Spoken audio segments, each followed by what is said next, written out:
I was cutting into a piece of roast chicken when my sister-in-law stood up and said she was pregnant with my child. My name's David. I'm a high school teacher married to Lisa for 6 years. We were at her parents' house for Sunday dinner. The usual.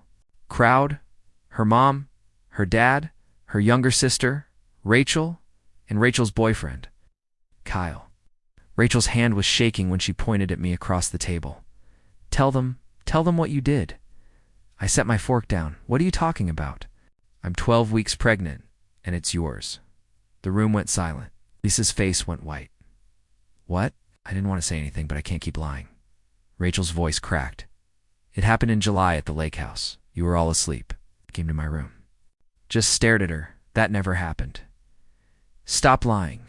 She started crying. Real tears. Her mom rushed over to hold her. Lisa looked at me.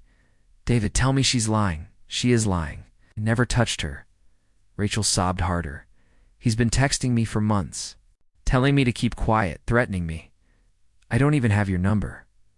Lisa's dad stood up. Big guy looked at me like I was something he scraped off his shoe. Get out of my house. Lisa, you know me. IWOULD. She wouldn't look at me. Get out. Met Lisa 7 years ago at a bookstore in Portland. She was buying poetry. I was looking for lesson plans. We got coffee. Talked for 3 hours. Her family was tight-knit. Sunday dinners every week, holidays together. Her parents treated me fine at first. Polite, welcoming enough. Rachel was 19 when I met her. Quiet kid, studying nursing. She seemed nice. Normal? We all got along. No tension, no weirdness. Last July, we did spend a weekend at her parents' lake house. All of us. Rachel was there with Kyle. They'd been dating maybe for months. I remembered that weekend clearly. We grilled, played cards. I went to bed early both nights because I had a summer class to prep for. Nothing happened. Nothing even close. Now I was. Sitting in a Motel 6 off the highway because Lisa wouldn't let me back in our apartment. She texted once. Don't contact me. Don't contact my family. I need time to think. I tried calling. She didn't pick up. I called her mom. She answered and immediately started screaming. Called me a predator. Said if I came near Rachel again, she'd call the police. I tried to explain. She hung up. Her dad sent one text. If you know what's good for you, you'll disappear. I sat on the edge of the motel bed staring at my phone. Rachel was lying. But why and why now? I opened my laptop and started going through my phone records. To prove this wasn't real, I pulled every text message I'd ever sent, every call log, every email. Nothing to Rachel. Not one message. I checked my location history on Google Maps, July 12th through 14th. It's a lake house weekend. My phone didn't move from the main house except twice. Once to the dock, once to the grocery store with Lisa.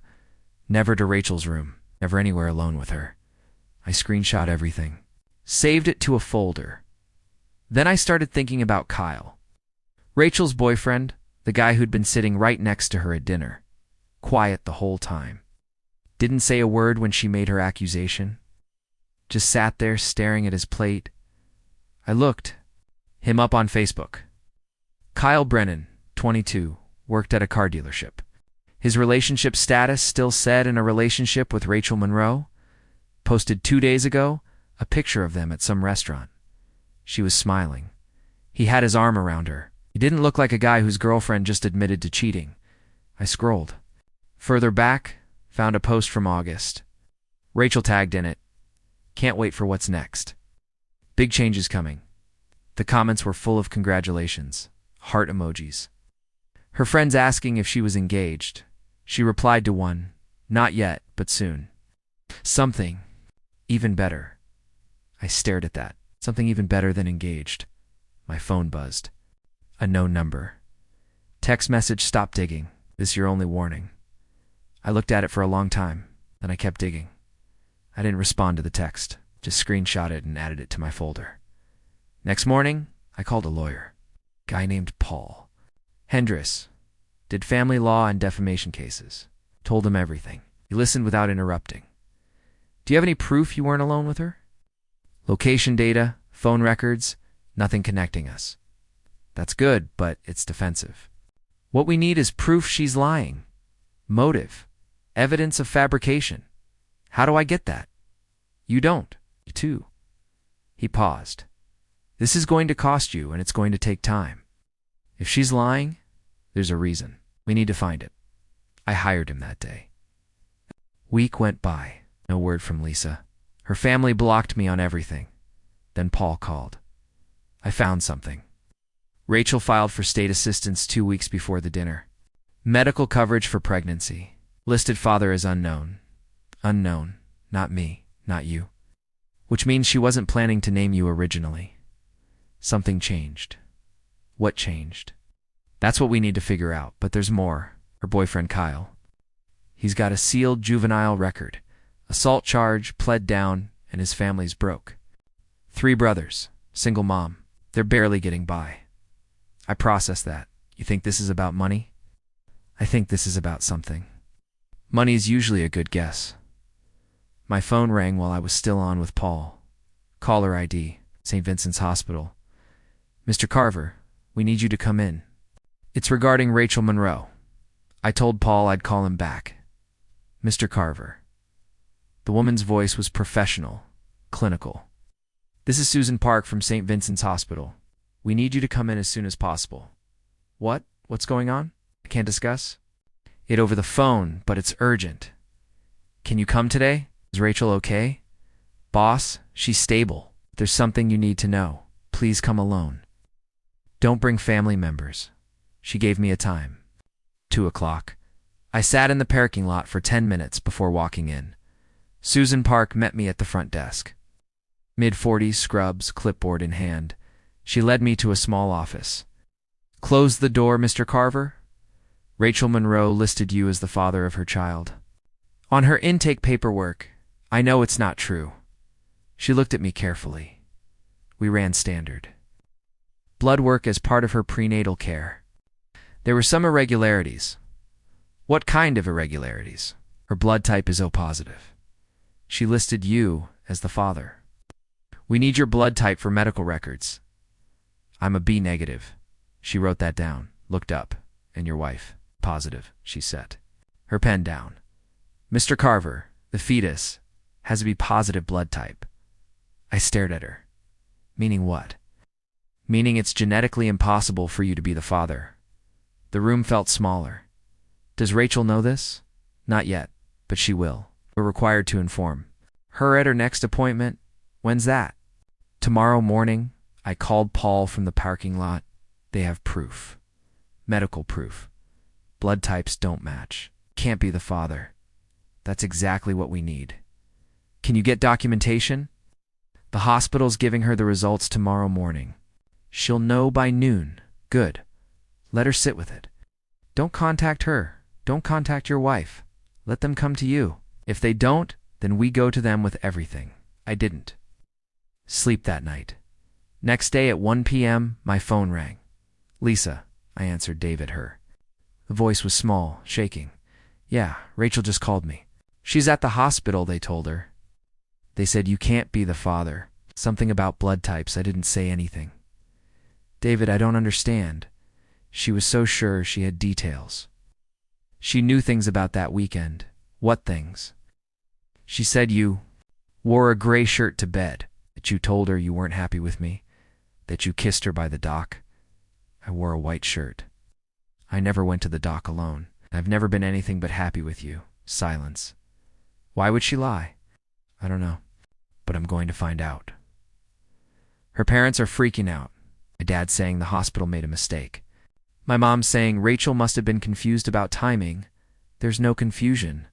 Lisa, she lied, and someone told her too. Who? I think it was Kyle. Long pause. Why? Because he's the father, and they needed a fall guy. Lisa showed up at the motel that night. I opened the door. She looked exhausted, eyes red. Can I come in? I stepped aside. She sat on the edge of the bed. I talked to Rachel, confronted her about the blood test. What did she say? She broke down. Said Kyle told her to do it. Said his family would disown him if they found out. That they're Catholic. His mom already hates Rachel, so she just agreed to blame me. Lisa nodded, tears running down her face. She said Kyle promised they'd come clean after the baby was born, that it was just temporary to buy time. Temporary. I sat down across from her.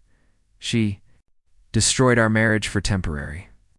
I know your whole family turned on me. Your dad threatened me. Your mom called me a predator. I know, David. I'm so sorry. Sorry doesn't fix this, Lisa. She looked at the floor. What do you want me to say? I want you to tell me you believed me even for a second. She didn't answer. I told me everything. Should go, David, please. Go. She stood up, walked to the door, stopped. Rachel's telling my parents the truth tomorrow. Kyle's family too. She's ending it, good for her. What are you going to do? I looked at her. I'm going to talk to my lawyer. And then I'm going to decide if I still want to be married to someone who thought I was capable of that. She left without another word. Rachel's confession came out 2 days later. Told her parents everything. Told Kyle's family. Posted an apology on Facebook that she deleted an hour later. Lisa's parents called me. Her dad first. David. We made a terrible mistake. I didn't make it easy for him. Yeah, you did. We want you to come to dinner. Talk this through as a family. I'm not family anymore. You're still married to our daughter. For now, he went quiet. To understand if you're angry, angry doesn't cover it. Her mom tried next. Left a voicemail crying, saying she was sorry, that she should have trusted me. I deleted it. Kyle's family cut him off completely, kicked him out. Last I heard, he was sleeping on a friend's couch. Rachel moved back in with her parents. The baby was due in 4 months. Lisa came by one more time. I filed the divorce papers. She looked stunned. What? You heard me, David? I said I was sorry. I made a mistake. We can fix this. You didn't make a mistake, Lisa. You made a choice. When it mattered most, you believed her over me. I was scared, confused. She's my sister, and I'm your husband. Was your husband? She started crying. Please don't do this. I handed her the papers. Sign them. She did. Right there, hands shaking. I watched her walk away for the last time. Paul called a week later. It's done. Divorce is final. Good, to you okay? I looked out the window of my new apartment.